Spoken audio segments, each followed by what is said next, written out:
ഒരു സ്പർശനത്തിലൂടെ ലോകം നമ്മുടെ കയ്യിൽ എത്തിച്ച അത്ഭുത സാങ്കേതികവിദ്യ ടച്ച് സ്ക്രീൻ എങ്ങനെ ആരംഭിച്ചു? ആരാണ് കണ്ടുപിടിച്ചത്?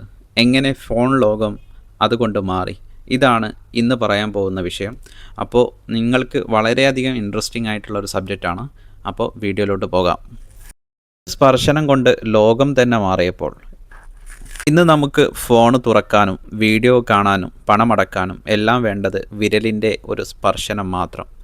എന്നാൽ ഈ ടച്ച് എന്ന അത്ഭുതം എവിടെ നിന്നാണ് തുടങ്ങിയത് എന്ന് നിങ്ങൾക്കറിയോ? നമുക്ക് ആ ഒരു കാലത്തിലോട്ട് ഒന്ന് യാത്ര പോയി നോക്കിയാലോ? ടച്ച് സ്ക്രീൻ എങ്ങനെ നമ്മുടെ ജീവിതത്തിൻ്റെ ഭാഗമായെന്ന് നമുക്കൊന്ന് എത്തി നോക്കാം. സ്ക്രീൻ സാങ്കേതിക വിദ്യയുടെ ജനനത്തെക്കുറിച്ച് തന്നെ നമുക്ക് ആദ്യമായിട്ട് സംസാരിക്കാം. ടച്ച് സ്ക്രീൻ എന്ന ആശയം ആദ്യം 1960കളിൽ ഗവേഷണ ലോകത്ത് ഉദിച്ചതാണ്. ആദ്യ ടച്ച് സ്ക്രീൻ കമ്പ്യൂട്ടർ 1970കളിൽ ഉണ്ടായി.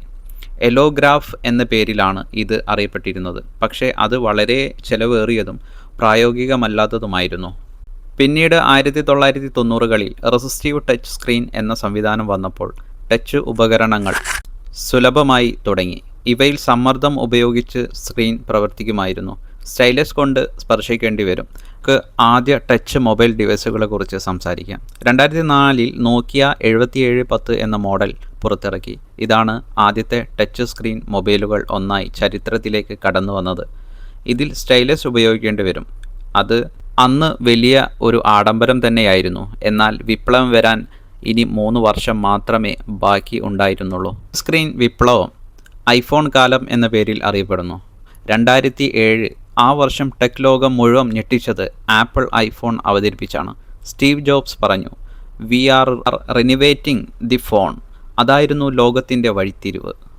കപ്പാസീവ് ടച്ച് എന്ന പുതിയ സാങ്കേതികവിദ്യ, വിരലിൻ്റെ വൈദ്യുത പ്രതിഘാതം തിരിച്ചറിയുന്നതിലൂടെ പ്രവർത്തിക്കുന്ന സംവിധാനം. അതുകൊണ്ട് സ്റ്റൈലസ് വേണ്ട, വിരൽ മാത്രം മതി. ഇത് ലോകത്തെ തന്നെ ഞെട്ടിച്ച ഒരു വിപ്ലവ സാങ്കേതിക വിദ്യയായിരുന്നു. ടച്ച് സ്ക്രീൻ വന്നതോടെ ഫോൺ ബട്ടണുകൾ, അതായത് ബട്ടൺ മൊബൈലുകൾ മുഴുവൻ അപ്രത്യക്ഷമായി എന്ന് തന്നെ വേണമെങ്കിൽ പറയാം. യൂസർ ഇൻ്റർഫേസ് മാറി. ഫോണുകൾ കൂടുതൽ സ്മാർട്ടായി. ആൻഡ്രോയിഡ്, iOS എന്നീ സിസ്റ്റങ്ങൾ ടച്ച് സ്ക്രീനിനായി പ്രത്യേകം തന്നെ രൂപകൽപ്പന ചെയ്തു. പല മൊബൈലുകൾ, പുതിയ പുതിയ കമ്പനികൾ, അങ്ങനെ നിരവധി മാറ്റങ്ങളാണ് വന്നത്. ഭാവിയെക്കുറിച്ച് പറയാം. അതായത് ടച്ച് സ്ക്രീനിൻ്റെ സ്വാധീനം ഇനി നമ്മുടെ ഭാവി മേഖലയെ എത്രത്തോളം പ്രയോജനപ്പെടുത്തും, അല്ലെങ്കിൽ ഇനി ടച്ച് സ്ക്രീൻ ഫ്യൂച്ചറിൽ ഉണ്ടാവുമോ എന്നതിനെക്കുറിച്ച് നമുക്ക് സംസാരിക്കാം.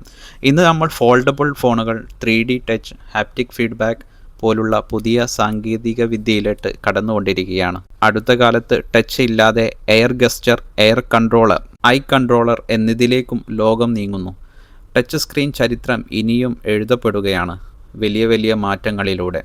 നമുക്ക് നേരിട്ട് കണ്ട് മനസ്സിലാക്കാം ഇനി വരാൻ പോകുന്ന എന്തൊക്കെ മാറ്റങ്ങളാണ് ഉണ്ടാവുക എന്ന്.